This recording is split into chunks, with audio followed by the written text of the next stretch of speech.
నా వల్ల కాదు అని ప్రయత్నించడం మానేసిన వాళ్ళకి ఈ వీడియో. 99% జనాలు చాలా త్వరగా ఓటమి నొప్పేసుకుంటారు, ప్రయత్నించడం మానేస్తారు.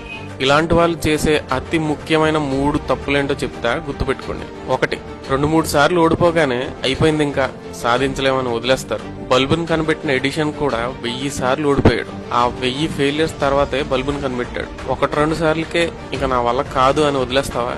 2, రాత్రికి రాత్రే అన్ని సక్సెస్లు వచ్చేయాలని పగట కలలు కంటూ ఉంటారు. గొప్ప గొప్పవి సాధించాలంటే టైం పడుతుంది. వెయిట్ చేసే ఓపిక లేకపోతే ఖచ్చితంగా ఓడిపోతాం. 3, అనుకున్న విషయాన్ని ఎప్పుడు అమలుపరచరు, ఆ ఆలోచనలతోనే గడిపేస్తారు.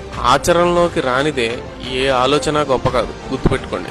మీరు ఇలాంటి తప్పులు చేస్తున్నారా? ఈ 3 ఏ మిస్టేక్ మీరు చేస్తూ ఉన్నా ఇప్పుడే దాన్ని సరిదిద్దుకోండి. ఆ 1% సక్సెస్ఫుల్ పీపుల్లో మీరుండండి. All the best. ప్రతి విజయానికి ఒక చిన్న కలే. ఓటమి అంటే అంతం కాదు. ప్రతిరోజు చిన్న చిన్న అడుగులు వేయండి. ప్రపంచం నిన్ను ఆపాలని చూసినా ముందుకు సాగు. ఇప్పుడే మొదలుపెట్టు, ఎప్పటికీ వదలొద్దు.